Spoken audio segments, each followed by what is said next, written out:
El crimen de Malladas, un true crime de la época de Alfonso XIII que pudo esconder una red de secuestradores y violadores de niños.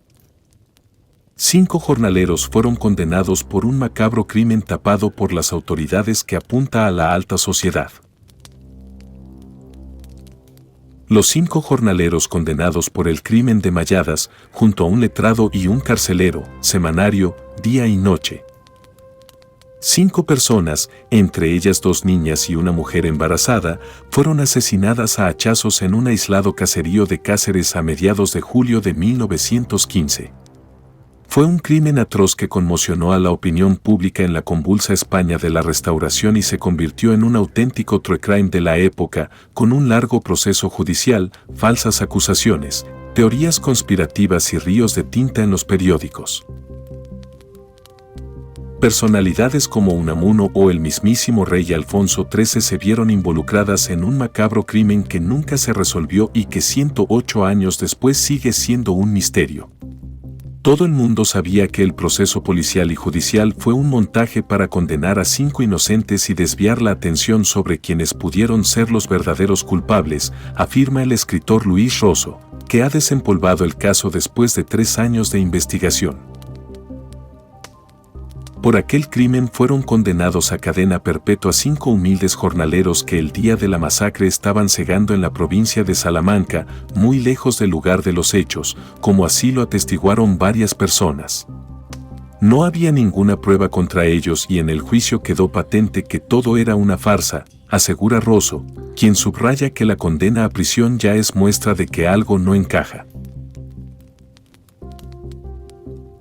Si hubiera tenido pruebas de su culpabilidad, el jurado no habría tenido ningún problema en condenarlos a muerte por un crimen tan atroz, pero no las había.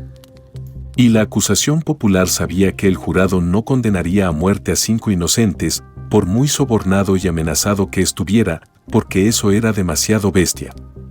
Entonces, como tenía mucho interés en condenarlos y cerrar el caso, optó por rebajar su petición de pena y solo pidió cadena perpetua, explica.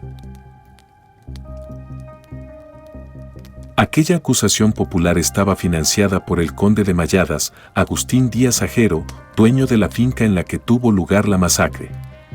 Era una de las personas más importantes de España en aquella época, senador en las Cortes por la provincia de Cáceres y una personalidad de enorme prestigio, señala Rosso, quien apunta al entorno del conde como verdadero responsable de los asesinatos.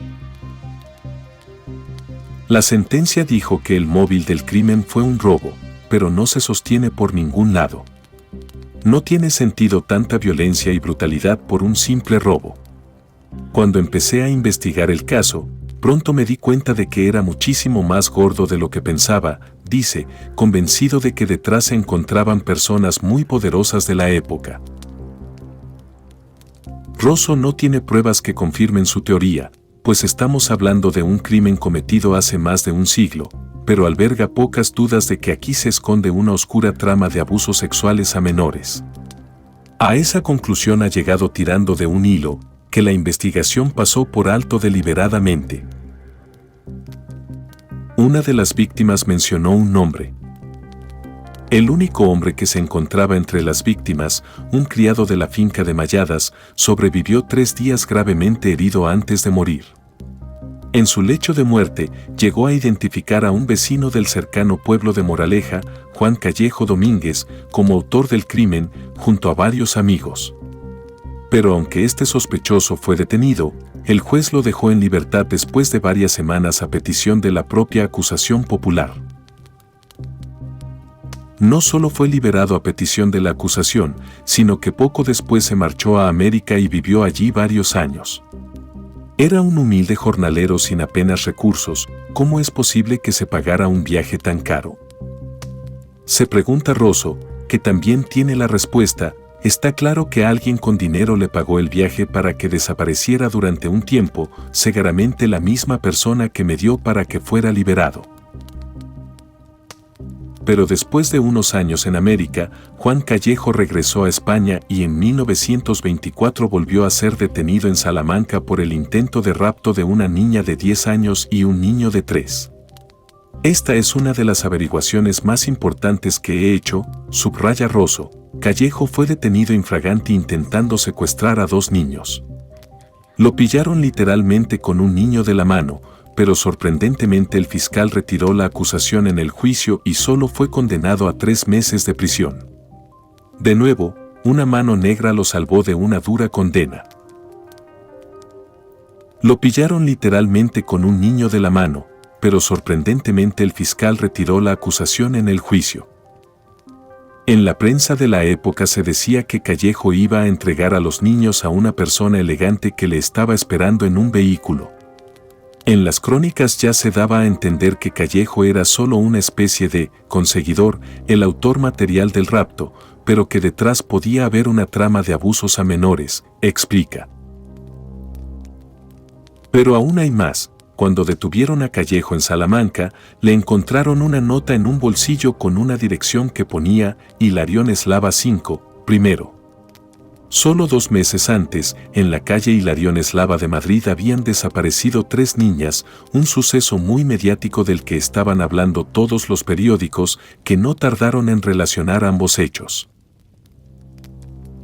Y, curiosamente, el conde Malladas tenía un palacete en la capital de España, a escasos 300 metros de la calle Hilarión Eslava. Son demasiadas coincidencias que llevan a relacionar el crimen de Malladas con el intento de rapto en Salamanca y con la desaparición de las niñas de Hilarión Eslava, cuyos cadáveres fueron encontrados 4 años después enterrados en un solar. Todas las miguitas de pan nos llevan a pensar que aquí se esconde algo mucho más turbio y terrorífico. ¿Qué pasó con los 5 jornaleros detenidos?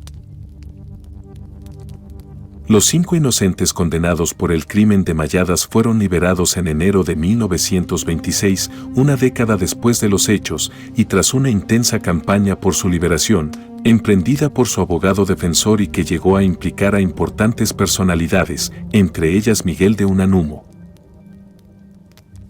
En aquella época Unamuno era la figura pública más importante de España, junto al rey y sus ministros. Mucha gente recurría a él para pedirle ayuda y así lo hizo el abogado defensor, que logró que se implicara en la causa. En un acto en el Ateneo de Madrid, Unamuno llegó a decir ante la prensa que tenía un documento en el que un oficial de la Guardia Civil confesaba quiénes eran los verdaderos culpables, explica Rosso, aunque ese documento nunca se hizo público. Unamuno llegó a decir que tenía un documento en el que un oficial de la Guardia Civil confesaba quiénes eran los verdaderos culpables. También el Partido Socialista abanderó la campaña a favor de los presos de Malladas. El primer gran acto por la liberación de los presos se hizo en la Casa del Pueblo, la sede del PSOE en la calle Gravina de Madrid. El partido entendió que se estaba condenando a 5 humildes jornaleros como cabezas de turco y se implicó de lleno. En su revista se hablaba de que esto era un crimen caciquil. El caso llegó hasta el rey, que firmó personalmente la conmutación de pena a los condenados. Alfonso XIII conoció el caso gracias a un primo suyo, Francisco de Borbón, oficial del ejército y amigo de Manuel Telo, el abogado que impulsó la campaña de liberación y que le pidió ayuda. Una vez el rey tuvo conocimiento del caso, firmó la conmutación de pena muy poquitas semanas después. El crimen de Malladas sigue siendo un misterio, pero todos los indicios apuntan a que Juan Callejo, con ayuda de algunos cómplices, cometió los 5 macabros asesinatos, seguramente porque algo salió mal durante el intento de rapto de algún niño que se encontraban en la finca y muy probablemente por encargo de gente poderosa, la misma que habría encargado el secuestro de Salamanca y quizás el de las niñas de Hilarión Eslava. No puedo asegurarlo, pero creo que la verdad no queda demasiado lejos, concluye Rosso.